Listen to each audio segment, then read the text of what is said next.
என்னடா அது நம்ம வாழ்க்கை மட்டும் இவ்வளோ மோசமாக இருக்கே அப்படின்னு நீங்கள் நினச்சிட்டு இருந்தீங்கன்னா இந்த கதையை கேளுங்க. ஒரு ஊரில் ஒரு ஸ்டோன் கட்டர் இருந்தான். தமிழில் கல்வெட்டின்னு சொல்லுவாங்க. அவனோட வேலை என்னன்னு பார்த்தீங்கன்னா பெரிய பெரிய மலைகளில் இருக்க கற்கள் பாறைகள் இதெல்லாம் உடைக்கிறது தான் அவனோட வேலை. ஒரு நாள் என்னாச்சுன்னு பார்த்தீங்கன்னா அவன் பெரிய மலையில் இருக்க ஒரு பெரிய பாறையை உடைக்கும் போது அவனுக்கு முன்னாடி ஒரு மிகப்பெரிய பணக்காரன் நடந்து போயிட்டு இருந்தான். அந்த பணக்காரனை பார்த்து இவன் என்ன யோசிச்சானா, இந்த மாதிரி பணக்காரர்களோட வாழ்க்கைலாம் எவ்வளோ சிறந்ததாக இருக்குது, இந்த மாதிரி பணக்காரனா ஆனால் நான் எவ்வளோ நல்லா இருப்பேன் அப்படின்னு யோசிக்கிறான். உடனே இவன் என்ன பண்ணுறான், யோசிச்சது மட்டும் இல்லாம வானத்தை பார்த்து நான் ஒரு மிகப்பெரிய பணக்காரனா மாறணும்னு சொல்றான். திடீர்னு என்னாச்சுன்னு பாத்தீங்கன்னா உடனே ஒரு மிகப்பெரிய பணக்காரனா மாறுறான். அதுக்கப்புறம் அவன் பணக்காரனா மாறின பிறகு அவனுக்கு முன்னாடி ஒரு ராஜா போறத பாக்குறான். ஒரு 7-8 பேர் அந்த ராஜாவை ஒரு பல்லக்குல வச்சு தூக்கிட்டு போயிருந்தாங்க. இதை பார்த்ததும் அவன் என்ன யோசிச்சானா, ராஜாங்கெல்லாம் ரொம்பவே பவர்ஃபுல்லா இருக்காங்களே, நான் ராஜாவா மாறினா எப்படி இருக்கும்னு சொல்றான். அதே மாதிரி அவன் வானத்தை பார்த்து நான் ஒரு பவர்ஃபுல்லான ராஜாவா மாறணும்னு சொல்றான். உடனே அவன் ஒரு ராஜாவா மாறுறான். உடம்பு ஃபுல்லா நகைகள், தலையில ஒரு கிரீடத்தோட நிக்கிறான். அதுக்கப்புறம் என்னாச்சுன்னு பாத்தீங்கன்னா அவன் ராஜாவா இருக்கும் போது அவன் கோட்டையிலே ரொம்ப உயரமான இடத்துல போய் நிக்கிறான். அப்படி பார்க்கும்போது அவன் அந்த சூரியனை பார்க்கறான். அந்த சூரியன் அவன் ஆட்சி செய்யற இடத்தையும் தாண்டி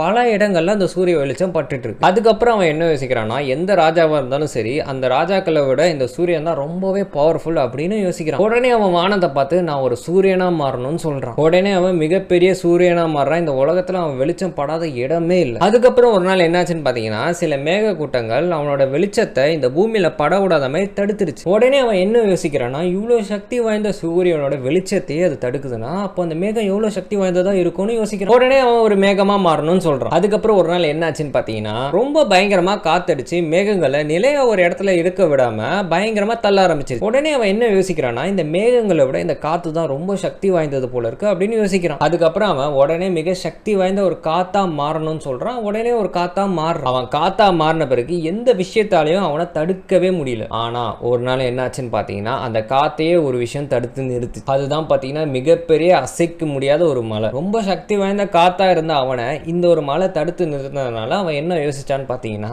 இவ்வளவு சக்தி வாய்ந்த காத்தையே தடுக்குதுன்னா இந்த மலை எவ்வளவு சக்தி வாய்ந்ததா இருக்கும்னு யோசிக்கிறான். உடனே அவன் ஒரு மலையா மாறணும்னு சொல்றான். அவனும் ஒரு மிகப்பெரிய சக்தி வாய்ந்த அசைக்க முடியாத ஒரு மலையா மாறுறான். அதுக்கப்புறம் என்னாச்சுன்னு பாத்தீங்கன்னா அந்த மலையில ஒரு கல் வெட்டி அந்த மலையில இருக்க பாறைகளையும் மலையையும் வெட்டிட்டு இருந்தான். இதை பார்த்தவனே அவன் என்ன யோசிச்சானா, இவ்வளவு பெரிய சக்தி வாய்ந்த மலையே வெட்டுறானே, அப்ப இவன் எவ்வளவு சக்தி வாய்ந்தவனா இருப்பான்னு யோசிக்கிறான். அதுக்கப்புறம் உடனே அவன் ஒரு கல்வெட்டியா மாறணும்னு யோசிக்கிறான். உடனே ஒரு கல்வெட்டியாவும் மாறிட்டான். அதாவது மறுபடியும் கல்வெட்டியாவே மாறிட்டான். கதையில இருந்து நான் என்ன சொல்ல வரேன்னு பாத்தீங்கன்னா, நீங்க எந்த நிலைமையில இருந்தாலும் சரி நீங்க அதை நினைச்சு நீங்க சந்தோஷமாவும் நன்றியாவும் இருக்கணும்னு சொல்ல வரேன். இந்த வீடியோ பார்த்த பிறகு சில பேர் என்ன யோசிப்பாங்கன்னா, என் வாழ்க்கைலாம் ரொம்பவே மோசமானது, உங்களுக்கு என்ன தெரியும் அப்படின்னு நீங்க யோசிக்கலாம். எஸ், நான் அதை புரிஞ்சுக்கிறேன். அவங்க கஷ்டம் அவங்களுக்கு தான் தெரியும். ஆனா நீங்க இருக்க அந்த ஒரு மோசமான நிலைமையை விடவும் மோசமா இந்த உலகத்துல பல பேர் இருக்க தான் செய்யும்.